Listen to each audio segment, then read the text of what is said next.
व्याकरण में तुम लोगों को सबसे पहले कुछ सवाल पूछ लेते हैं, उसके बाद आगे बढ़ेंगे, ठीक है। पहला सवाल है कि व्याकरण है क्या, जानते हो? किसको किसको मालूम है तुम लोगों को? 12 वाले को पता है? संदीप सर भी कुछ पढ़ाए हैं ना? हाँ, कहाँ तक पढ़ाए संदीप सर? ऐसे कहाँ तक पढ़ाए? हाथ नीचे कर। हाँ, संदीप पढ़ा रहे थे, मतलब शुरुआत कर दी है सिर्फ संदीप से ही। उससे पहले वर्ण प्रकरण नहीं पढ़े हो? अच्छा, तुम लोगों को रे व्याकरण पता है? व्याकरण क्या होता है बताओ तो, सबसे पहला नंबर।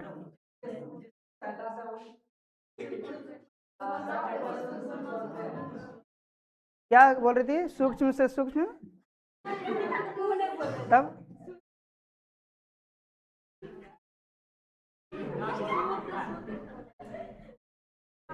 देखो व्याकरण का जो परिभाषा दिया गया, व्याकरण का एक मिनट, बदमाशी नहीं। व्याकरण का जो परिभाषा दिया गया है, हालांकि यहां से देखो वर्ण प्रकरण से स्टार्ट किया ना, नोट्स जो तुम लोगों को दिखाया अभी ये वाला, ठीक है। इसमें व्याकरण के बारे में नहीं बताए हैं, हालांकि तुम लोगों को सबको पता होगा व्याकरण के बारे में, हालांकि ना। तो व्याकरण क्या होता है कि देखो, व्याकरण एक शास्त्र है, जिस तरीके से तुम लोग ये क्या बोलते हो, संस्कृत में भी पढ़ा था। शास्त्र है क्या? जो एक विशेष प्रकार का नॉलेज को या फिर जितना विज्ञान होता है उससे मतलब अलग प्रकार से उसको एक किताब में संग्रहित कर दिया जाता है ना। तो व्याकरण में भी हम लोग बात करेंगे उसी चीज का, जब हम लोग किसी भाषा से रिलेटेड कोई चीजों को एक जगह पे सारे नियमों को लिख दिया जाएगा, उसी को हम लोग व्याकरण बोलेंगे। तो अगर परिभाषा तुम लोग देखोगे तो उसमें क्या लिखा गया है? व्याकरण वह शास्त्र है जिसके द्वारा शुद्ध शुद्ध बोलना, पढ़ना और लिखना सीखते हैं। समझ गया? शुद्ध शुद्ध बोलना, पढ़ना और लिखना सीखते हैं। देखो शुरुआत में जब मानव सभ्यता में आया, ठीक है, या सभ्यता से भी पहले जब मानव जंगली था, मतलब जितना भी पुराने समय में जाओगे धीरे धीरे, हाँ, आदि मानव की ओर, तो वहां पे लोग इशारे से भी बात कर रहा था शुरुआत में। बहुत ज्यादा बात करने का अब जरूरत भी नहीं होता था। अभी के समय में जैसे हम क्लास ले रहे हैं स्टूडेंट को बिठा करके, क्या उस तरह उस समय में जरूरी था? नहीं, उस समय तो सिर्फ खाना था और जीना था किसी तरीके से, है ना। यहां तक ही था, ठीक है। इसके अलावा जब धीरे धीरे लोग एक दूसरे से बात विचार करने का नौबत आया, जब आगे बढ़ना स्टार्ट किया तो बात विचार करने का नौबत आया, और बात विचार करने का नौबत जब आया तो फिर भाषा डेवलप हुआ। उसमें कहीं हद तक इशारा से भी जरूरत पड़ता था। अभी के समय में भी देखोगे तो इशारा का यूज किया जाता है ना। अभी के समय में भी इशारा का यूज किया जाता है भाषा को समझने के लिए, तो ये चीज याद रखना है। तो दिन प्रतिदिन जब देखा कि जब ज्यादा जरूरत की चीजें हम लोग आपस में एक दूसरे से साझा करने लगे, भाषा की उत्पत्ति हुआ। इशारा से काम नहीं चलना स्टार्ट हुआ, है ना। इशारा से काम चलना नहीं, मतलब इशारा से काम नहीं चलने लगा, क्योंकि इशारा काफी हद तक लिमिट ही है। अब तुम कितना इशारा कर सकते हो? अब जैसे बोलेगा कोई ऐसे करके, अब क्या सोच लेगा कि पानी पिएगा कि दारू पिएगा? समझ गया? ठीक, या ऐसे करके खाली बोल दे, या ऐसे बोल दे, हाँ, समझ गया, ऐसे अगर कोई बोल दे, ठीक। अब कोई समझ लेगा क्या, जो सिगरेट नहीं पीता है या बीड़ी नहीं पीता है, हाँ, नहीं हम तो नहीं पीते हैं समझ गया? तो जो सिगरेट बीड़ी नहीं पीता या इसके बारे में नहीं जानता, हालांकि हम तो जान रहे कि ऐसे करने का मतलब हो गया कि पीने के लिए बुला रहा किसी को, खाली एक लड़का किसी दूसरे को बोल दे ऐसे, बस उतना में समझ जाना, ठीक है। नहीं तो फिर सिर्फ ऐसे कर दे अब घर के पास है तो बोलेगा नहीं ना कि ऐसे करके, इशारा भी नहीं करता है, बोल देगा निकल जाता है ना। देखे हैं ऐसा हम, मेरे बारे में आपने सोच लेना कि हम करते हैं, ठीक। हम कोई तरह का नशा नहीं करते हैं, समझ गया? अब सुन लो आगे, तो ये चीज याद रखना है। लेकिन यहाँ पे गड़बड़ी क्या था कि एक इशारा से दूसरा हो सकता था, दूसरा समझ सकता था, दूसरा से तीसरा, इसमें क्लियरिटी उतना नहीं था। लेकिन धीरे धीरे जब ज्यादा जरूरत हम लोगों का बढ़ते गया तो भाषा का उत्पत्ति हुआ। अब भाषा में भी क्या हुआ कि कई जगह पे गलती करना स्टार्ट कर दिए। सब तो ऐसे तो चल नहीं सकता, क्योंकि भाषा में बहुत ज्यादा गहनता देखने को मिला। अब बोल रहे हैं, बोलने में भी अगर हम लोग स्टार्ट करते हैं कुछ स्त्रीलिंग पुल्लिंग का जिक्र ना करें अच्छे तरीके से, या उसमें कोई गड़बड़ी कर दें तो फिर गलती होगा, है ना। तो ये सारी चीजों को जो बताने का प्रयास किया उसी को हम लोग क्या बोले, व्याकरण। तो परिभाषा जब देखोगे तो व्याकरण का परिभाषा में वर्ड यूज किए थे हम लोग, है ना। व्याकरण के परिभाषा में एक वर्ड यूज किए थे, शुद्ध शुद्ध, है ना, शुद्ध शुद्ध, ठीक है। तो ये शुद्ध शुद्ध जो वर्ड है ना, बस ये इसी से सबसे ज्यादा रिलेटेड है। ऐसे भाषा में तो कुछ भी बोल देते हो, है ना। अब जैसे तुम लोग को बोल देते हैं, कई बार बोल देते हैं कि अरे बना के आया। अब ये सब को बोल देते बना के आया, ये सब को बोल देते हैं कि नहीं, कई बार तुम लोग देखा होगा क्लास में, ठीक। लेकिन समझ तो जा रहे हो क्या ये सही है? सही नहीं है। इसमें बोलेंगे कि क्या तुम लोग बना के आई है ना, तो ऐसे बोलना था, लेकिन कुछ हो रहा था, यहाँ पे गड़बड़ी हो रहा था। ये किसने ज्ञान दिया? व्याकरण ने ज्ञान दिया, है ना। चाहे बोलने का बात होगा, बोलना, पढ़ना, है ना, लिखना, ये सब जितना है, समझना, ये सब सारा चीजें किसने बताया है? व्याकरण ने, ठीक। तो इसीलिए इसको क्या बोला? व्याकरण हुआ शास्त्र है जिसके द्वारा हम शुद्ध शुद्ध लिखने, बोलने और पढ़ने सीखते हैं। बोलो। अच्छा, मतलब हमको लगता है कि कोई लेक्चर पढ़ के आ गया हिंदी बुला हमको पता है। अब इसका सवाल देखो, बड़ा अजीब जैसा है ना, कि भगवान को तुम क्यों बोल सकते हैं, जबकि अब तुम लोग भी हमको तुम नहीं बोल सकते हो, है ना, ठीक। अब भगवान को जो हमसे भी श्रेष्ठ है, और आगे जो हम लोगों से भी श्रेष्ठ, जो हम लोगों के शिक्षक भी उससे भी श्रेष्ठ है ना। हाँ, तो इसका मतलब तुम बोलेगा तुम्हारे लिए हम भगवान हैं, चलो इतना तक भी मान लिए, ठीक। लेकिन क्या तुम बोल सकते हो? नहीं, ठीक। अब देखो, ध्यान देना, इसमें वर्ड आ जाता है क्या?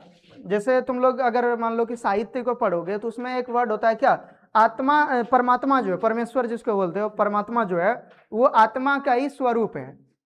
समझ गए? आत्मा का ही स्वरूप है। आत्मा का मतलब होता है खुद। तो खुद का ही स्वरूप को तुम आप कैसे बोलोगे? मतलब खुद को आप बोलते हो कभी? आईना में देखो लोग, आप बहुत बढ़िया दिखते हैं ऐसे करके, हाँ, ऐसे करके नहीं बोलते, ऐसे, ठीक। जब भी बोलोगे तो तुम ही, खुद को तुम ही बोलोगे, है ना। तो इसीलिए तुम का यूज किया जाता है। तो खुद से अलग, भगवान को खुद से अलग नहीं माना गया। साहित्य में ऐसा बोला गया है कि ईश्वर को खुद से अलग नहीं माना गया है। तुम लोगों से हम अलग हैं, ठीक है, चाहे शारीरिक तौर पे, ठीक है, मतलब फिजिकल वर्ल्ड में भी देखोगे तो तुम लोगों से अलग है, एक अलग बॉडी है, एक अलग शरीर है ना, ठीक। एक आत्मा भी अलग है। लेकिन वही अगर देखोगे तो ईश्वर में ऐसा नहीं है। ईश्वर को खुद मतलब अपने में बोला जाता है कि खुद ही है, ठीक है, समझ गया। या ईश्वर जिसको मान रहे हो उसमें भी साहित्य में बोला जाता है कि ये खुद का ही स्वरूप है, इसीलिए क्या बोल देता है? तुम वर्ड का यूज किया गया है, इसके अलावा और कोई कारण नहीं उसमें। समझ गया? ठीक, कोई दिक्कत? तो ये चीज हो गया। व्याकरण से रिलेटेड जो वर्ड था यहाँ पे, शुद्ध शुद्ध लिखना, पढ़ना, बोलना सिखाता है। और ये हम लोगों को भाषा का ज्ञान देता है शुद्धता के साथ, है ना। भाषा तो हम लोग जान रहे हैं, कई बार बोलते हैं, बोलता है, कुछ भी बोल देते हैं, है ना, ठीक है। अब लड़की सब भी लिखता है बोलोगे, क्या हम लिखता है या खाता है, या खाती है, नहीं खाता है बोल दोगे। लड़की के लिए, स्त्रीलिंग के लिए यूज करोगे तो ये गलत होगा ना, ठीक है, कोई दिक्कत? तो ये चीज है। अगर, अच्छा एक मिनट है, जैसे मान लो क्या, वह स्त्री, अब कोई बड़ी है, ठीक है, बड़ी है महिला, तो उसमें क्या लिखेंगे? घर जाता है या जाती है? जाती है या जाती हैं?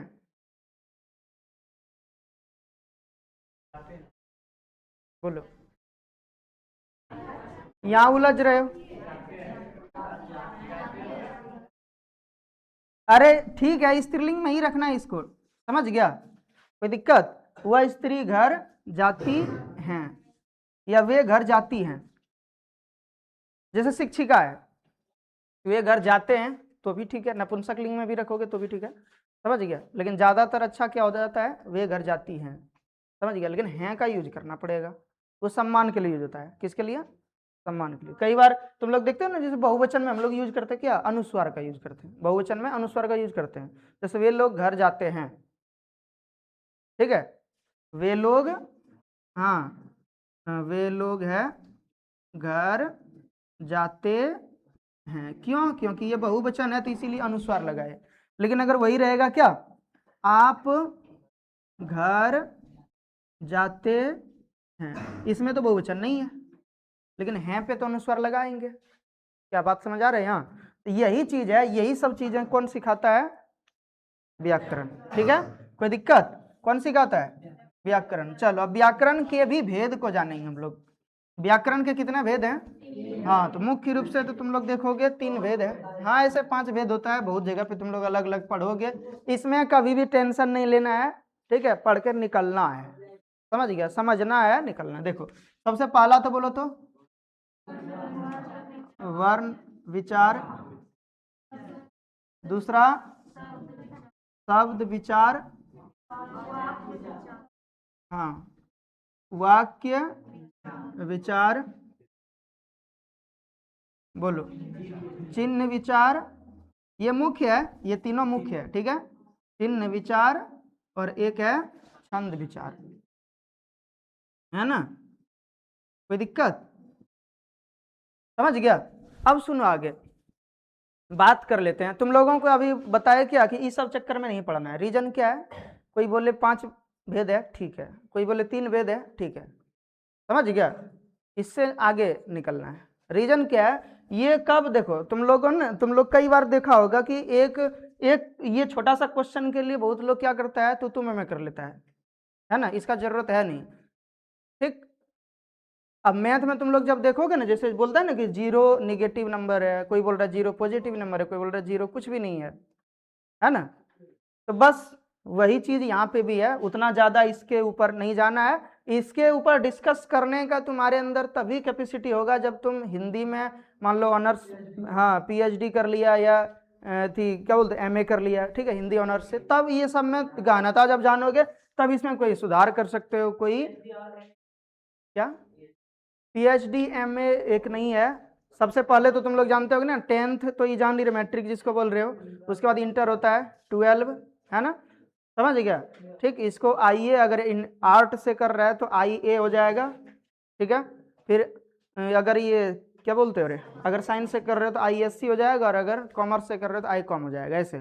फिर उसके बाद बीए बीएससी बीकॉम, मतलब वो ग्रेजुएशन हो गया। उसके बाद पोस्ट ग्रेजुएशन हो गया, ठीक है, जिसको मास्टर डिग्री बोलते हैं। समझ गया? MA, ठीक है, समझ गया? Master of arts, master of science, master of commerce, ऐसे इसी सब में और भी अलग अलग इसी के इक्विवेलेंट सब आता है। हाँ, कोई दिक्कत? और भी अलग अलग कोर्स आता है, उसके बाद फिर पीएचडी होता है। समझ गया? तो पहले 10th के बाद 12 होगा, 12 के बाद ग्रेजुएशन होगा, ग्रेजुएशन के बाद पीजी होगा, पोस्ट ग्रेजुएशन, मतलब एमए, बीए के बाद एमए, एमए के बाद फिर पीएचडी, डॉक्टरेट की उपाधि जिसको बोलते हो। अभी मेरा एमए हो रहा है, ठीक है। हाँ, अब जरूरत तो हमको है नहीं हालांकि, ठीक है। हाँ। देखो अब ये से बता रहा है डॉक्टर सुनील कुमार ना। अब सुना आगे, यहाँ पे देखो ध्यान देना। तो इसमें हम लोग 3 चीज के बारे में जानेंगे, ज्यादा जरूरत है इसका, वर्ण विचार का, फिर शब्द विचार, फिर वाक्य विचार, और फिर चिन्ह विचार और छंद विचार। ये दोनों में जान, अच्छा वाक्य वर्ण विचार में तो जानते ही हो क्या होता है, वर्णों के विषय में पढ़ेंगे। वर्ण मतलब अक्षर। अच्छा, अक्षर और वर्ण दोनों अलग अलग होता है, थोड़ा सा अंतर है, लेकिन दोनों को साथ में मिला के पढ़ते हैं, ठीक है, कोई दिक्कत? दूसरा क्या शब्द है, शब्द विचार मतलब शब्द से रिलेटेड, जैसे देशज विदेशज पढ़ते हो तुम लोग, है ना? कोई दिक्कत? ये सब है। वाक्य विचार में पूरे वाक्य को पढ़ेंगे, इसके शुद्धता के बारे में, इसमें क्या गलती है इसके बारे में जानेंगे, है ना? चिन्ह विचार में चिन्ह के बारे में, और छंद विचार में भी अलग अलग पॉइंट इसमें है। अब तुम लोगों में से कोई बता सकते हो छंद विचार में क्या होता है? बोलो। इसमें नियम होता है व्याकरण का ही, अलग अलग तरीके से, समझ गया? ये चीज याद रखना है, कोई दिक्कत? चलो यहां तक कंप्लीट है। तो देखो वर्ण विचार में क्या होगा, जिसमें हम लोग वर्ण के, हाँ, वर्ण के विषय में, मतलब वर्ण का, वर्ण के उच्चारण, वर्ण की प्रकृति, वर्ण का उपयोग, ये सब के बारे में जानोगे। इसमें भी शब्द का उच्चारण, प्रकृति, उपयोग, ठीक है, भेद, ये सब जानोगे। वाक्य में भी अलग अलग भेद जानोगे, जैसे तुम लोग सकारात्मक वाक्य जानते हो, नकारात्मक वाक्य जान रहे हो, प्रश्नवाचक वाक्य जान रहे हो, है ना? ये सब अलग अलग प्रकार का होता है, यही चीजें हैं। अब हम लोग आगे बढ़ेंगे, क्या वर्ण विचार को लेकर के आगे बढ़ना है, याद रहेगा तुम लोगों को यहाँ तक, ठीक है? तो व्याकरण समझ रहे हो, इसमें देखो नोट्स में अगर तुम लोग देखोगे तो नोट्स में लिखा हुआ है यहाँ पे सबसे ऊपर में, है ना? तो व्याकरण एक शास्त्र है जो हमें वर्ण, शब्द और वाक्य के उच्चारण, प्रकृति, बनावट एवं सही सही प्रयोग का ज्ञान देता है, याद रहेगा। अर्थात व्याकरण में शुद्ध शुद्ध बोलना, लिखना और पढ़ना सिखाता है। जो याद कर सकते हो याद कर लेना, 2 गो है इसका परिभाषा, ठीक है, और दोनों लिख दिए हैं। चलो नेक्स्ट। अच्छा एक चीज और है, जितना नोट्स में लिखे उतना कम से कम याद रख लोगे। तुम लोगों को लग रहा होगा कि वर्ण विचार से तो सब मतलब क्वेश्चन आता नहीं है ना, वर्ण विचार से क्वेश्चन नहीं आता है, ठीक है, लेकिन जब संधि तुम लोग पढ़ोगे तो उसमें बिल्कुल इसका यूज होता है एकदम बहुत अच्छे तरीके से। जो 12 में हो तो 10 में भी तुम लोग पढ़े होगे, पता होगा इसमें, है ना, ठीक है। वर्ण विचार से ही हम लोग संधि कर पाएंगे। उसमें टोटल जितना भी रूल है, सब संधि का जो रूल लागू होता है वो सब कहाँ से होगा, वर्ण विचार से ही, ठीक है। समझ गया, वर्ण विचार को अगर अच्छे तरीके से पढ़ लिए हो तो फिर आगे दिक्कत नहीं होना चाहिए, ठीक है। तो चलो सबसे पहले तुम लोग आगे बढ़ेंगे किसको लेकर के, वर्ण विचार को लेकर के, है ना। थोड़ा सा लिखेंगे, बाकी तो तुम लोगों के नोट्स में सब जगह है ही, है ना। वर्ण विचार, तो देखो ध्यान देना, इसमें समझना है कि उच्चारण के मूल ध्वनि को हम लोग क्या बोलते हैं, वर्ण। सबसे पहले तो देखो वर्ण हम लोग जानेंगे, है ना। वर्ण क्या है, उच्चारण के मूल ध्वनि, है ना। मूल ध्वनि मतलब क्या होता है, मूल रूप से जो हमारे मुख से निकलता है। क्या कोई दिक्कत, अब जैसे हम लोग बोलते हैं क, है ना, अ, उ, ए, ऐसे जो भी कुछ बोलते हो तो ये सब क्या है, मूल ध्वनि है ना, मूल ध्वनि। एक स्वर में, एक सीधा में जब आवाज कुछ भी निकलता है, जैसे हम लोग कोई शब्द बोलते हैं तो मुड़ता है, जीभ ऊपर नीचे मुड़ता है ना। कुछ एक्टिविटी होता है हमारे मुंह के अंगों के साथ, है ना, जिसमें 5 अंग आता है ना, कंठ, तालु, मूर्धा, दंत, ओष्ठ, ये पांचों में और जीभ में कुछ ना कुछ एक्टिविटी होता है, साथ में नासिका भी है, तो ये सब में एक्टिविटी होता है, ठीक है। लेकिन जब हम लोग मूल ध्वनि का बात करेंगे तो किसी एक में ही एक्टिविटी होगा, है ना। मूल ध्वनि जब हम लोग बात करेंगे तो इसमें क्या होगा, किसी एक अंग में ही एक्टिविटी होगा। जैसे मौ बोलोगे तो मौ होता है ना, यहाँ पे कंठ के साथ हालांकि नासिका का भी यूज हो रहा है, ठीक। तो ये चीजें हैं। अब जैसे क बोलेंगे, अ बोलेंगे, अ या उ बोलेंगे तो एक जगह से ही शुरुआत हो जाता है। अब जैसे तुम एक वर्ड बोलोगे, है ना, जैसे यहाँ पे हम लोग ध्वनि बोल रहे हैं, ध्वनि, तो ध्वनि में देखो कई जगह पे वो ध्वनि, अब इसमें देखा कि ऊपर नीचे कई बार एक्टिविटी हो चुका इतना सा ही बोलने के लिए। लेकिन इसमें भी जब इतना सा बोलने के लिए तो धुआ अलग बुलाया, हुआ अलग बुलाया, न अलग बुलाया और ई भी अलग से बुलाया, थोड़ा सा मोड़ना पड़ा। न के बाद ई बोलने के लिए नी, है ना, न में ई लगाए तो मुड़ना पड़ा। तो यही जितना जितना जगह पे देख रहे हो मुड़ता हुआ, इसी को क्या बोलेंगे, वर्ण, यानी कि यही मूल ध्वनि है, ठीक है। यानी कि ध्वनि वर्ड को भी बोलने के लिए जिन जिन मूल ध्वनि का उपयोग किया, मतलब जिन जिन ध्वनियों का उपयोग किया उसी को क्या बोलेंगे, मूल ध्वनि। अब जिसमें इसमें कौन कौन आ गया, ध्व आ गया, व आ गया, उसके बाद अ आ गया, उसके बाद न आ गया, और उसके बाद ई आ गया।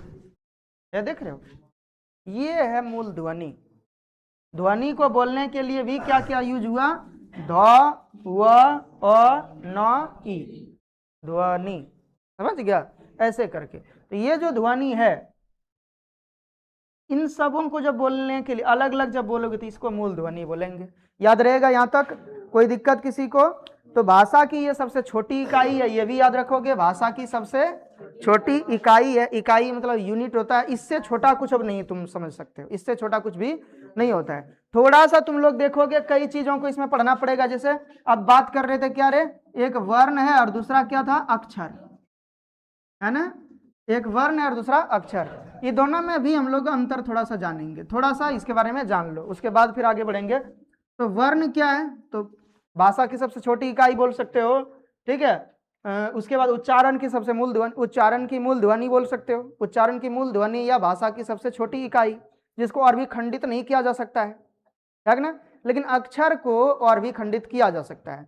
अब वर्ण को सुनो, अब एक मिनट, वर्ण को बिना हम लोग किसी दूसरे के मदद से नहीं बोल सकते हैं। जैसे वर्ण में अब कुछ कुछ है, जैसे स्वर वर्ण है, स्वर वर्ण को तो बोल सकते हो, लेकिन ध बोलने के लिए अ बोला जाता है और स्वतः बोला जाता है ना।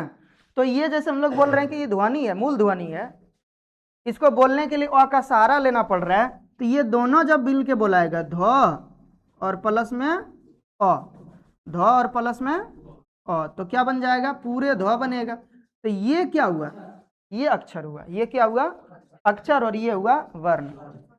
समझ गया। जब हम लोग कोई भी वर्ण को या कोई मूल ध्वनि को अकेला नहीं बोल सकते और उसके साथ कोई ना कोई स्वर को जोड़ देंगे, तब वो एक अक्षर कहलाएगा। क्या कहलाएगा, एक अक्षर कहलाएगा। याद रहेगा। ध हलंत का एक मीनिंग देखो, मीनिंग तो है, ठीक है, लेकिन बोल नहीं पाओगे, ठीक है। अब तुम कैसे करके बोलोगे ध, ऐसे, अब जैसे ध बोल रहे हो अ बोला जा रहा है, वहां साथ में क बोल रहे हो अ बोला जा रहा है कि ना, ठीक। उच्चारण करने में मीनिंग मतलब अर्थ हुआ, तो मीनिंग का मतलब तो है ही, अब ध का अर्थ तो है ही, है कि ना। समझ गया, ध का अपना अर्थ है, समझ गया। तो ये दंत से स्टार्ट होता है, मतलब दंत से बोला जाता है कि ना। और उसके बाद क्या, ये महाप्राण भी है। ये सब इसका मीनिंग निकल रहा है कि ये ज्यादा इसमें हवा निकलेगा मुंह से, प्राण वायु का ज्यादा उपयोग होगा, ठीक है। तो ये भी याद रखना है, समझ गया। अब सुनो आगे, वर्ण और अक्षर हो गया। इसके बाद एक और क्या है, लिपि भी तुम लोग कई बार सुना होगा, है ना। हम लोग जैसे हिंदी में लिखते हैं, अच्छा दो वर्ड लिखेंगे, जैसे कोई नाम लिख रहे हैं, जैसे अजय, किसी का नाम नहीं आ रहे, तो उसके ऊपर सब हंसता है खाली, अजय, है ना।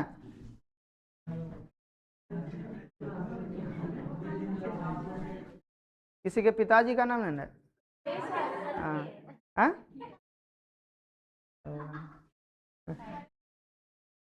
अच्छा सुन लो, झूठो भी नहीं बोल देना कि मैं उसके पापा का नाम है दोबारा हंसेगा सर।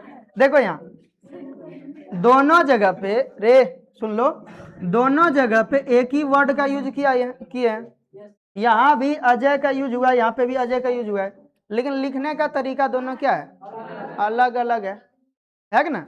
लिखने का तरीका अलग अलग है। तो ये है लिपि, क्या है, लिपि। अब इसमें क्या देख रहे हो तुम लोग, ये अक्षर है ना, कोई दिक्कत, ये है अक्षर।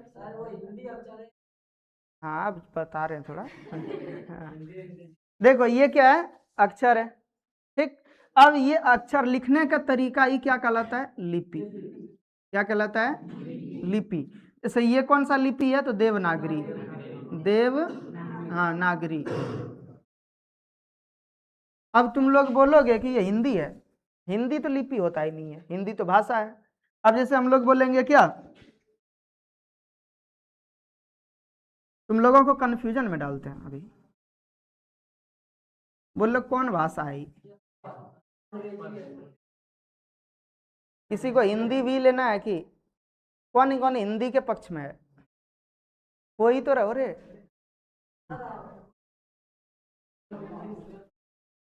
एप्पल भाषा कौन है और लिपि कौन है, लिपि देवनागरी हुआ, भाषा कौन हुआ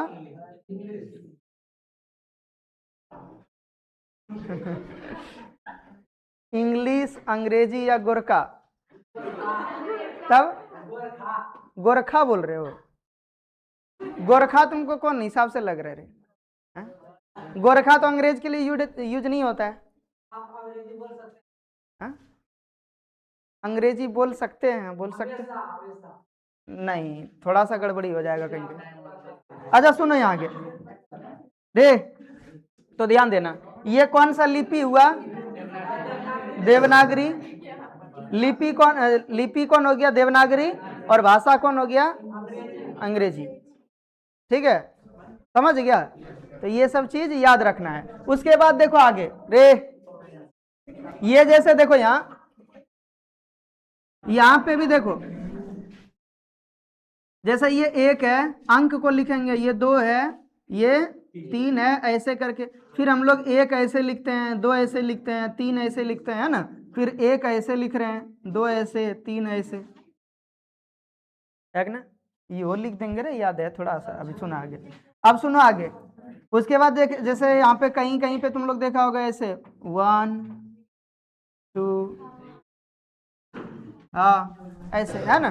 तो ये सब देख रहे हो अलग अलग फॉर्मेट में लिखा हुआ है ना, अलग अलग तरीके से लिखा है, तो अलग अलग लिपि का यूज हुआ है। अब सुनो आगे एक चीज और है इससे जुड़ा हुआ कि अगर जैसे बाकी और सारे मतलब जितना भी इसमें देवनागरी लिपि में जितना भी अक्षर को यूज कर रहे हैं, जितना भी सिंबल को यूज कर रहे हैं, है ना, उसके समूह को क्या बोला जाएगा? उसके समूह को क्या बोला जाएगा? वर्णमाला। क्या बोला जाएगा? वर्णमाला। वर्णों के समूह को वर्णमाला कहते हैं, याद रहेगा? ठीक, कोई दिक्कत? तो ये चीज याद रखना, देवनागरी लिपि में कितना वर्ण है? 52 वर्ण है। इतना ये सब तो याद रहना चाहिए, यहाँ पे बताए हुए हैं आगे। तो चलो यहाँ तक तो कंप्लीट हो गया। अब हम लोग आगे फिर क्या करेंगे? वर्ण विचार को आगे पढ़ेंगे। ठीक है, अब सुनो, वर्ण विचार अगला पॉइंट क्या है? वर्ण विचार। तो सुनोगे यहाँ, तो देखो बात किसका कर रहे हैं? वर्ण विचार का। अब वर्ण विचार में भी हम लोग कितना पढ़ेंगे? तीन, इसका कितना पार्ट पढ़ेंगे? वर्ण विचार में सबसे पहले तुम लोग क्या जानते हैं? वर्ण को, है ना? अब वर्ण का भेद में कितना भेद है इसका? हाँ देखना रे, कोई 3 गो बोल रहा है। हाँ स्वर, हाँ वर्ण और व्यंजन वर्ण, है ना? ये भी याद है ना? ठीक है, इसमें फिर अलग अलग भाग है, 3 भाग। कितना भाग है? 3। ठीक है, हाँ, ह्रस्व, दीर्घ, प्लुत, है ना?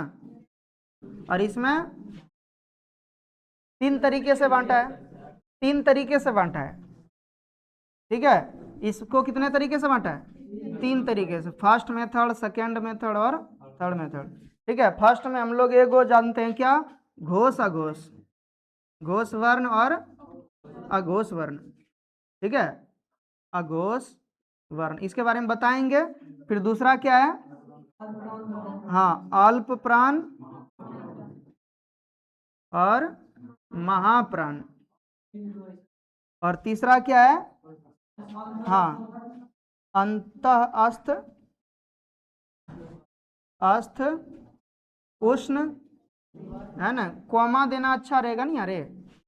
ठीक है, उष्ण, अंतस्थ, स्पर्श वर्ण और उष्ण वर्ण। कोई दिक्कत?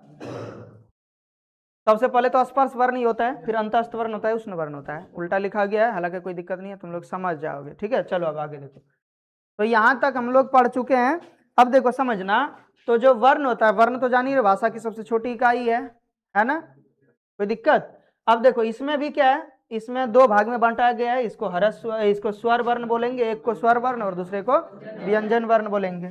ठीक है, अब दोनों व्याकरण हम लोग एक साथ में लेके चल रहे हैं, तो थोड़ा सा झंझट होगा, हल्का सा, ज्यादा कुछ भी झंझट नहीं है। ठीक है, जिसको हिंदी व्याकरण पढ़ना है सिर्फ, तो हिंदी व्याकरण वाले पे फोकस दोगे। ठीक है, और जिसको दोनों पढ़ना है, जैसे 10 वाला जितना भी है सब दोनों पढ़ेगा, हिंदी भी और संस्कृत भी। नोट्स में दोनों लिखा हुआ है। ठीक है, तो देखो क्या बोलते हैं, स्वर वर्ण किसको बोलेंगे? वैसा वर्ण जो बिना किसी दूसरे की सहायता से बोला जाए, स्वयं बोला जा सकता है ना? जैसे अ आ जो भी है, अ आ, हरस ई दीर्घ ई, हरसु दीर्घ उ। ठीक है, री ए आई ओ आओ। ठीक है, अन्न और अविसर्ग नहीं आता है। ठीक है, ये दोनों नहीं है, अन्न और विसर्ग नहीं है। तो देखो कितना से कितना लेकर के, हाँ लिख ही देते हैं, हिंदी वाले को भी पता चल जाएगा, संस्कृत वाले को पता चल जाएगा। पहला क्या है? अ आ, ह्रस्व ई, दीर्घ ई, ह्रस्व उ, दीर्घ उ, री। ठीक है, उसके बाद इसमें डबल वाला भी ले लेते हैं, दीर्घ री भी ले लेते हैं, री, संस्कृत वाला ही लिख देते हैं, ए आय ओ आओ, है ना? बस देखो कितना हो गया। और ये दोनों छोड़ देना, अगर हिंदी पढ़ रहे हो तो ये दोनों छोड़ देना बस, है ना? कोई दिक्कत? अगर हिंदी पढ़ रहे हो तो ये दोनों छोड़ देना है, और संस्कृत पढ़ रहे हो तो सब। तो बताओ, अगर स्वर वर्ण की संख्या पूछे हिंदी में तुम लोगों से, 12 वाले से पूछे, या हिंदी के एग्जाम के दिन अगर पूछ ले कि हरस स्वर की, क्या बोलते रहे, स्वर की संख्या कितना है, तो 11। 1 2 3 4 5 6 7 8 9 10 11, है ना? और अगर संस्कृत वाले से पूछ, संस्कृत वाले के दिन अगर पूछ दे तो 13। कौन कौन एक्स्ट्रा 2 गो है तो जान ही रहे, तो जान रहे हो, पढ़ने सब जान रहे हो रे?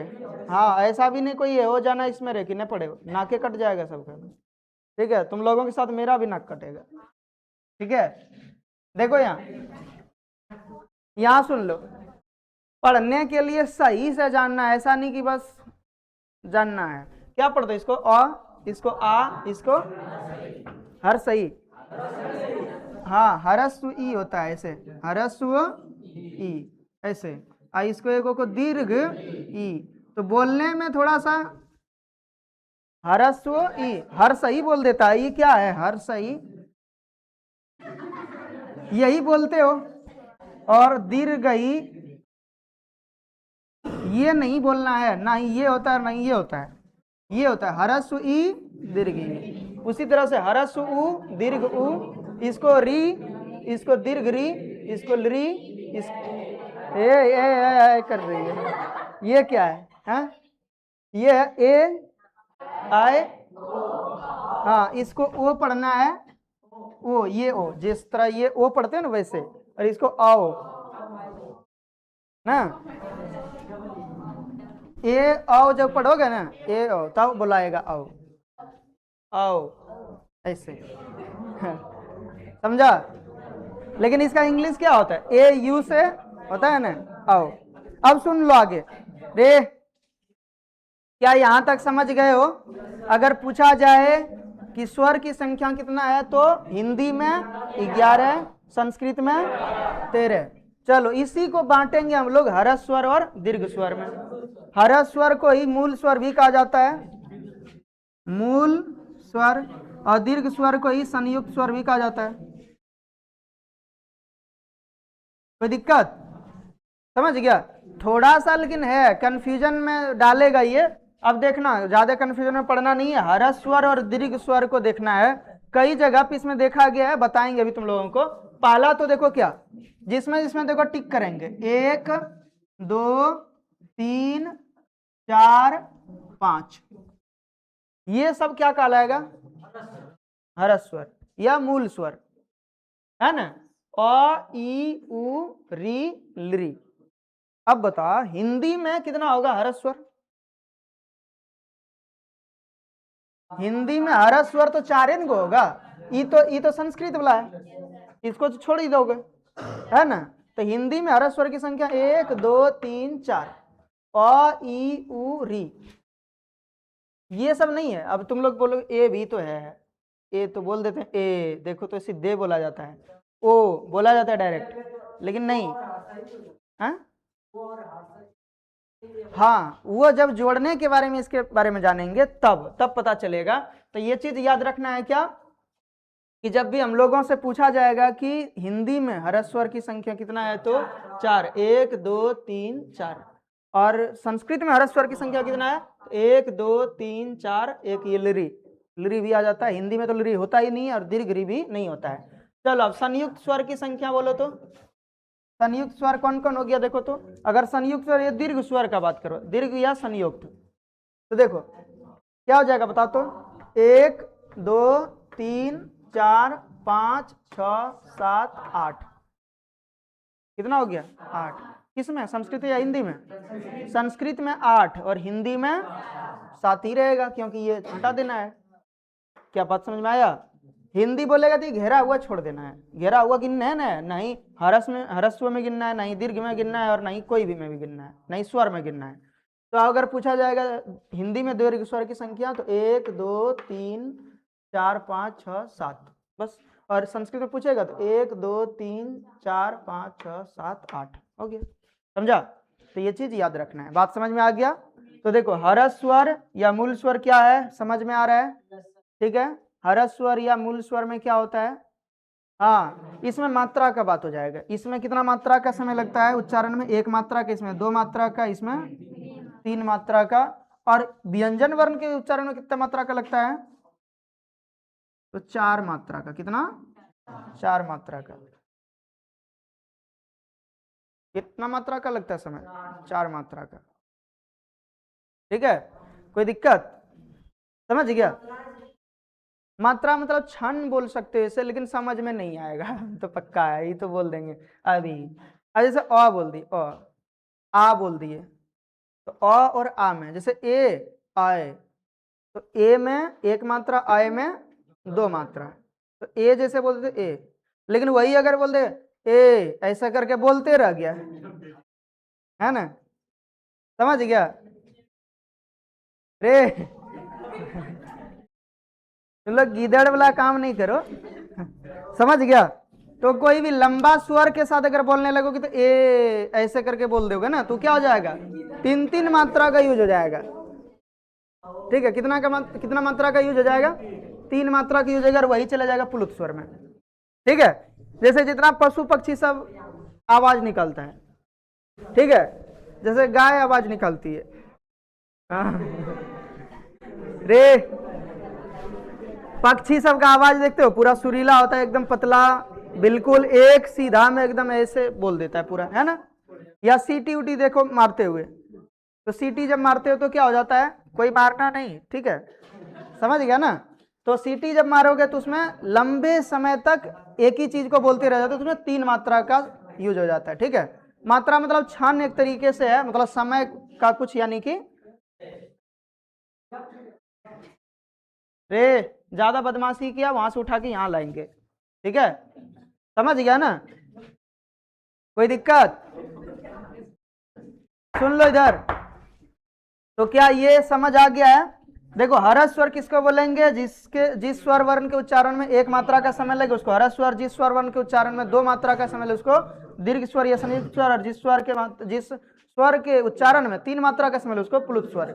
हरस स्वर में देख लिया, इसकी संख्या हिंदी में 4, संस्कृत में 5, इसकी संख्या हिंदी में 7, संस्कृत में, प्लुत स्वर की संख्या पता नहीं मतलब अनगिनत है, समझ गया। अब क्या बोलोगे, किसी को बोल रहे रे ऐसे करके, वो भी हो गया प्लुत स्वर में चले गया, समझ गया। ठीक है, संबोधन में हालांकि जाता है, लेकिन अरे बोलने के लिए भी जो लास्ट में जो रे बोलते हो ना, रे, वो जैसे बोलते हे ऐसे, हाँ भाभी को जो बोलते हो, हाँ हे, ठीक है, वही बोला, ठीक। अब उसमें अभी देखो हे ही नहीं बोलता है, क्या बोलते हो, हाँ क्या, ए हे बोलते हो, हाँ। तो इसमें अच्छा, इसमें हंसने का क्या बात है, भाभी को भी बोलते हो, चाची को भी बोलते हो, ए ठीक, बस अब शांत हो जा।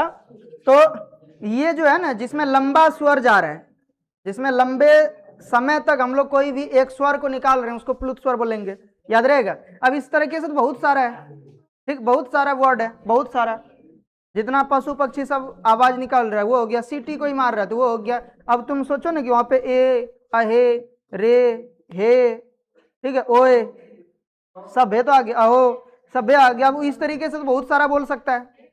अब कोई बोलेगा हैं? कोई ऐसे भी बोल देगा हैं, तो ये भी तो है, किसमें चले जाएगा, सोचो, प्लुत स्वर में, कोई दिक्कत,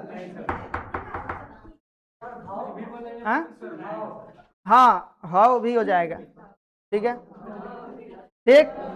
अच्छा सुनो, यहां तक कंप्लीट हो गया, तो इसमें देखो कहां तक कंप्लीट करे हैं, यहां से लेकर के यहां तक हो चुका है, देख लो, कोई भी तरीके का दिक्कत नहीं होना चाहिए, ठीक है, समझ गया। अच्छा एक चीज और है, तुम लोग ध्यान देना, हालांकि हम सुधारे तो हैं, लेकिन देख लेना थोड़ा सा, अगर कहीं गलती होगा संख्या लिखने में, जैसे कहीं पे लिखे हैं, ठीक है, कि हिंदी में इसकी संख्या 4 है, संस्कृत में इसकी संख्या 5 है, उस तरीके से अगर कहीं लिखा होगा ना, अब बोलेंगे यहाँ कुछ और वहां कुछ और लिखा रहेगा, तो पता है यहाँ पे सही बोलेंगे, लेकिन वहां पे हो सकता है कि गलती हो, तो बताना, उस जगह पे सुधार लेगा, समझ गया, कोई दिक्कत, समझ रहे हो इस चीज को, ठीक। तो ये चीज याद रखना, जैसे स्पर्श वर्ण की संख्या कितना है, तो 25 है ना, स्पर्श वर्ण की संख्या 25, ठीक। व्यंजन वर्ण की संख्या कितना हो जाएगा, 33, 25 और 8 33, ये और लव में 25 को के अलावा कितना है, 8 गया ना, ठीक, ये ऊपर चले गया, इतना से ही कट जा रहा है। अच्छा सुन लो अब आगे, तो स्वर वर्ण को कंप्लीट कर लिए हैं। अब देखो व्यंजन वर्ण में अगर आएंगे, किसमें, व्यंजन वर्ण में, तो व्यंजन वर्ण किसको बोलेंगे, वैसा वर्ण हाँ, जिसके उच्चारण में स्वर का प्रयोग किया जाता है या स्वर की मदद से, जिसका उच्चारण स्वर की मदद से हो, वैसा वर्ण जिसका उच्चारण स्वर की मदद से, उसको व्यंजन वर्ण कहा जाता है। याद रहेगा?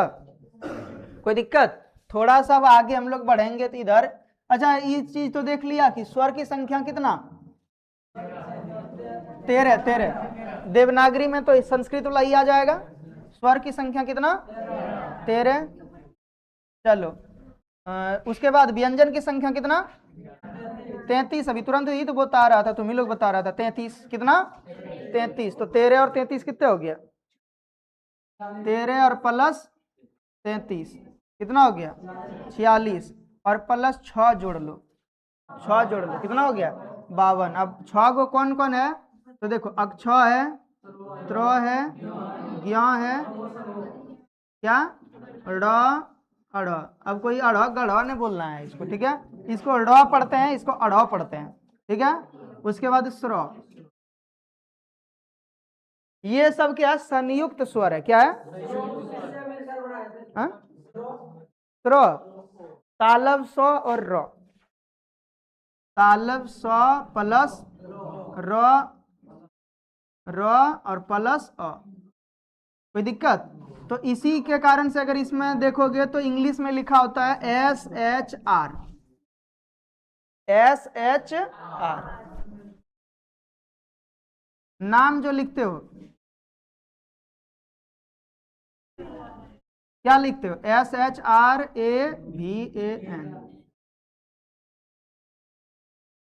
समझा? ठीक। तो ये जो देख रहे हो ना कि SH मतलब तालव स, R मतलब र। कोई दिक्कत? अब बता देंगे सब वे में, लेकिन देख लिया ना कि यहाँ पे अंग्रेजी में जो यूज कर रहे हैं वर्ड, इसके कारण से हम लोग पहचान लेंगे यहाँ पे, ठीक है? तो ये चीज याद रखना है, ठीक है? संयुक्त स्वर बाद में छूट ही जाएगा, तो इसीलिए बता ही देते हैं। देख लो अब 6 में क्या होता है? क प्लस तालव स, क प्लस तालव स प्लस अ तो हमेशा ले ही लेना है, ठीक है? तो KSH यूज होता है ना। तो र में क्या होता है? तो प्लस र, तो प्लस र। हाँ, ज्ञ में क्या होता है? ज प्लस न, ज प्लस न। JN से ज्ञ होता है ना, या GN से भी ज्ञ पढ़ते हो, है ना? ठीक है? इसमें क्या होता है? हाँ, र का ही यूज होता है, ठीक है? और इसमें अ प्लस र का, ऐसे करके, ठीक है? कोई दिक्कत? और स्र में क्या यूज हो जाता है? हाँ, तालव स प्लस र प्लस अ, ऐसे देख रहे हैं यहाँ पे, ठीक? तो ऐसे करके संयुक्त करके बनाया गया है। अढ़ जैसे ड जैसे बोलते हो ड। अब अलग जैसा बोला जाता है, ड का भी यूज हो जाता है इसमें थोड़ा सा, ठीक है? अलग इफेक्ट ही इसका है, इसीलिए संयुक्त में रखा गया, और अढ़ को भी, ठीक है? तो ये चीज याद रखना, अक्ष त्र ज्ञ ड अढ़ स्र, ये 6 को हो गया। देखो 13 हो गया स्वर, 33 हो गया व्यंजन, और 6 हो गया संयुक्त, संयुक्त वर्ण। तो कितना हो गया? 13 33 46 और प्लस 6 52। तो यही 52 अक्षर है, यानी कि 52 जो वर्ण पढ़ते हो ना देवनागरी लिपि में, कितना वर्ण होता है? 52 वर्ण। तो यही 52 वर्ण है। बात समझ में आ गया है? चलो ठीक, ये चीज याद रखना है। अब देखो व्यंजन वर्ण में जब हम लोग आएंगे, क्या हो गया क्या? तो व्यंजन वर्ण में अगर आएंगे तो देखो व्यंजन वर्ण में हम लोग क्या क्या पढ़ते हैं? क से लेकर के ह तक। कहां से लेकर के कहां तक? हाँ, क से लेकर के ह तक, ठीक। इसमें देखो हम लोग देख लेंगे थोड़ा कि कहां से कहां तक पढ़ना है, इसको भी मिटा के खत्म ही कर, ठीक है? देखो यहाँ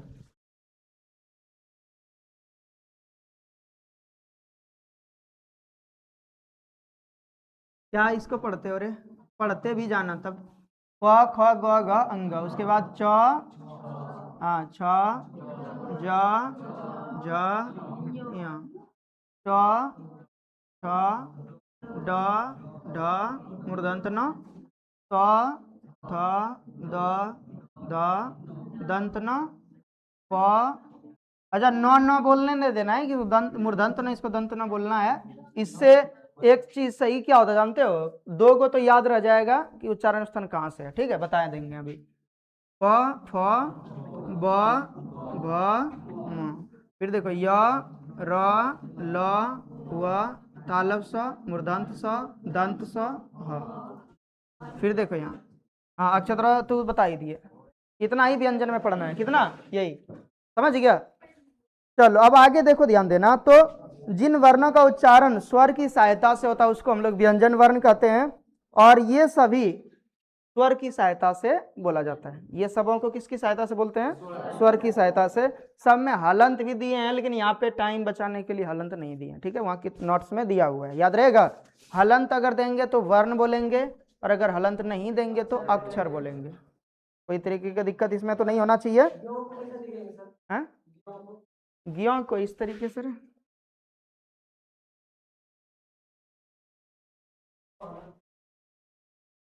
अभी तो बताए थे, ज प्लस न, ज प्लस न प्लस अ, ठीक है। अब सुनो आगे, रे एक मिनट, अब सुनो आगे, देखो ध्यान देना। इसके बाद क्या बता रहे थे यहाँ पे कि इसकी संख्या कितना है? 33 है। ये भी तो पता है तुम लोगों को, टोटल कुल संख्या कितना है? हाँ कुल संख्या है 33 है, तो 33 हो गया, ठीक है। चलो अब इसमें बांटेंगे जब हम लोग, ठीक है। और व्यंजन को मूल रूप से 3 प्रकार से बांटा गया है, 3 प्रकार से। पहले में घोष अघोष वर्ण है, फिर दूसरा में अल्पप्राण महाप्राण, और तीसरा में अंतस्थ वर्ण उष्ण वर्ण और स्पर्श वर्ण, है ना। तो सबसे पहले तो हम लोग यहाँ पे यही वाला बांटे हैं, कौन वाला? अंत स्पर्श वर्ण, अंतस्थ वर्ण और उष्ण वर्ण। कोई दिक्कत? यहां तक कंप्लीट है। देखो ध्यान देना, कितना पहले भाग में हम लोग कितना भाग में बांटे हैं? पहले वर्गीकरण में कितना भाग में बांटे हैं? 3 भाग में। अब कौन सा है? प्रयोग के आधार पे। किस आधार पे? हाँ प्रयोग के आधार पे वर्ण को 3 भागों में बांटा गया है, 3 वर्गों में बांटा गया। व्यंजन वर्ण को, किसको? व्यंजन वर्ण को। अगर पूछा जाए प्रयोग के आधार पर व्यंजन वर्ण को कितने भागों में बांटा गया, तो 3 भागों में। कौन कौन? स्पर्श वर्ण, अंतस्थ वर्ण और उष्ण वर्ण। देखो यहाँ पे, यहां से यहां तक, यहां से यहां तक क्या कहलाएगा? स्पर्श वर्ण। क्या कहलाएगा? हाँ स्पर्श वर्ण। क्यों बोला जाता है ये भी बताएंगे। स्पर्श वर्ण। यहां से यहां तक अंतः अस्थ, और यहां से यहां तक उष्ण वर्ण। कोई दिक्कत? अब देखो ध्यान देना, कितना 3 पार्ट में हो गया, एकदम बिल्कुल अच्छे से याद हो जाएगा। अगर पूछा जाएगा क्या, निम्नलिखित में से कौन सा अंतः अस्थ वर्ण है, अब इसमें से ऑप्शन देगा ध, ढ, फ, ल, तो ल हो जाएगा। बात समझ में आया? ऐसे हालांकि नहीं पूछेगा ये, ठीक है, लेकिन पूछेगा तो ऐसे ही पूछेगा। बात समझ में आ रहा है यहाँ? ठीक, तो कोई तरीके का दिक्कत? तो देखो अगर पूछ दिया जाए स्पर्श वर्ण की संख्या कितना, तो 25। चलो इसकी संख्या 4, इसकी संख्या 4, हो गया 25 और 8 33। तो इसमें देख रहे हो कि स्पर्श वर्ण को क्यों बोला गया स्पर्श वर्ण, इसका भी मीनिंग है, इसका भी मतलब है। तो स्पर्श वर्ण का अर्थ क्या हो जाता है? जब हम लोग इसका उच्चारण करते हैं, क से लेकर के म तक उच्चारण करते हैं, तो जीव मुंह के किसी न किसी एक अंग से टकराता है। क्या करता है? टकराता है, मतलब स्पर्श करता है। जैसे क, ख, ग, घ, अंग। और टकराता नहीं है तो टकराना चाहता है। जैसे क हम लोग जैसे बोलेंगे क, ऐसे कंठ से उच्चारण हो रहा है, लेकिन इसके बावजूद भी जीभ देखोगे ऊपर जाने के लिए टकराने, मतलब तालू से या क्या बोलते मूर्धा से टकराना चाहता है। कोई दिक्कत? अब सुनो आगे, उसके बाद देखो चौ छ जब बोलते हैं तो चौ छ, इसमें तो जीभ पूरे टकरा रहा है ऊपर में। किसमें? तालू में। किसमें? हाँ तालू में। तो इसमें देखो यहाँ इसका उच्चारण कहाँ से हो जाएगा? कंठ से। कंठ, हाँ कंठ से।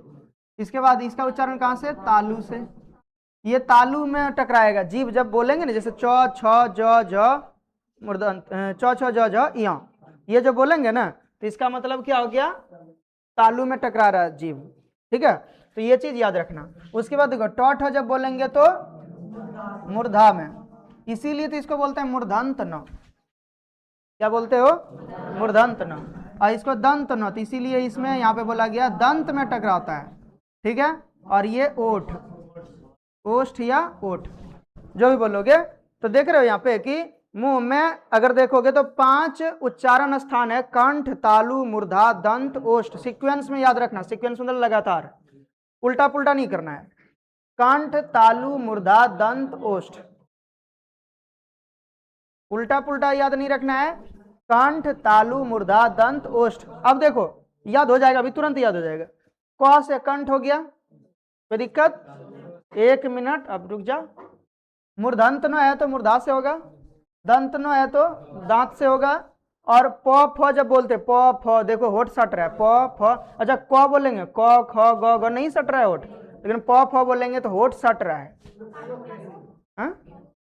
तालु वाला में बोल के देखो, तालु वाले को बोल के देखो, च छ ज झ, होठ नहीं सट रहा है। लेकिन जैसे प फ बोलोगे एकदम पूरा होठ गोल हो जाएगा इससे, और पूरा बोलाना मतलब जब तक नहीं चिपकेगा तब तक नहीं बोलाएगा। ठीक है, समझ गया? तो ये रे शांत हो जा, ये चीज को ध्यान में रखोगे। ठीक, अगर तुम्हारा कोई होठ पकड़ ले से करके ऐसे, तुम लोग प फ को बोल के सब प फ को मतलब छोड़ के बाकी सब बोल लोगे। मम्मी पापा तो नहीं है बोल पाओगे। पापा देखो यहाँ है, अब मम्मी यहाँ है ना? हंसने वाली बात नहीं है, सही है, देखो रहे हो। हाँ, भाई भी यही है, बहन भी यही है, फूफा फुआ भी यही है। मतलब ये सबको नहीं बोल सकते हो। ठीक है, अगर रे अगर होठ कोई सिल दे, होठ अगर कोई सिल दे, हंसने तो दो कम से कम। ठीक, तो होठ अगर कोई सिल दे तो क्या नहीं बोल सकते? पापा भी नहीं बोल पाओगे, फूफा भी नहीं बोल पाओगे, बहन भी, बुआ भी नहीं बोल पाओगे, भाई भी नहीं बोल पाओगे, मम्मी भी नहीं बोल पाओगे, मामा भी नहीं बोल पाओगे, मतलब सब रिश्ते खत्म। बचा कौन? दादा दादी बोल लोगे। हाँ, समझ गया, दादा दादी बोल सकते हो, क्या कोई दिक्कत?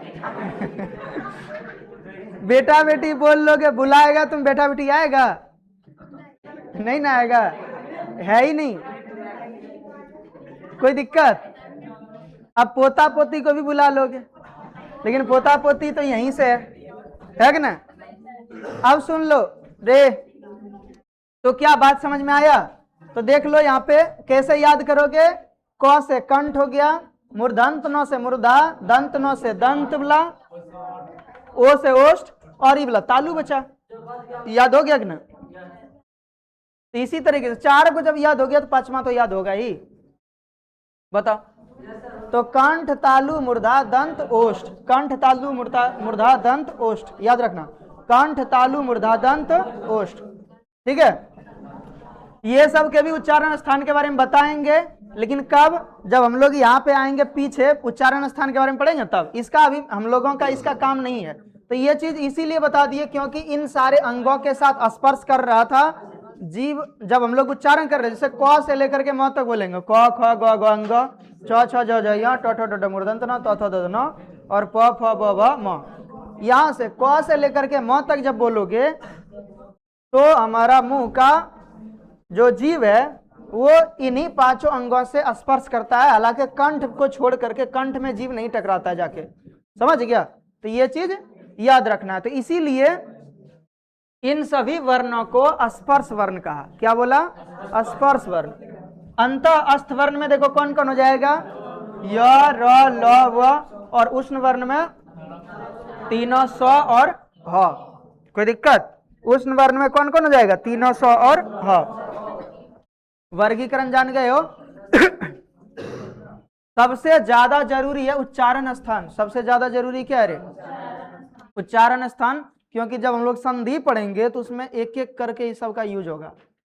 ठीक है, ट के बाद अगर ट आ जाए तो क्या होगा? लो, यहीं से समझ आएगा कि च के बाद ट आएगा तो क्यों ट बनेगा। ट का भी ट बन जाएगा, क्यों बन जाएगा तो यहीं से समझ आएगा, है ना? तो ये चीज याद रखना है। बात समझ में आ गया? चलो दूसरा वर्गीकरण में अगर जाएंगे तो उत्पत्ति के, देखो उच्चारण के समय प्राण वायु के प्रयोग के आधार पर, प्राण वायु के प्रयोग के आधार पर या उच्चारण के आधार पर अगर देखोगे, उच्चारण के आधार पर अगर देखोगे तो कितने भागों में बांटा गया है? 2 भागों में। उच्चारण के आधार पर अगर देखोगे तो कितने भागों में बटा है? 2 भागों में। अब थोड़ा सा हम लोग इधर को ये वाला को मिटाते हैं, इधर बाहरी जितना बॉक्स है ना ये मिटाते हैं, कोई दिक्कत? देखो दूसरा वर्गीकरण अब लेके जा रहे हैं, ठीक है।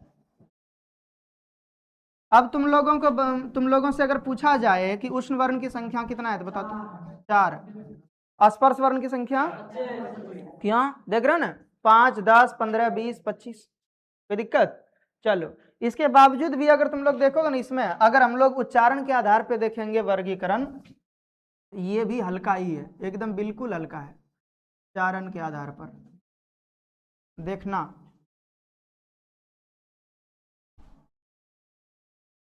ठीक है, इसमें ह है कि नहीं? हाँ ह तो होगा जरूर। देखो ये कैसा हो गया, यू के शेप का हो गया, लगभग यू, लगभग है, पूरे यू नहीं लेना। तो यू के शेप का जितना, यू के शेप में जितना भी अक्षर आया है सब क्या कहला जाएगा? महाप्राण। क्या कहलाएगा?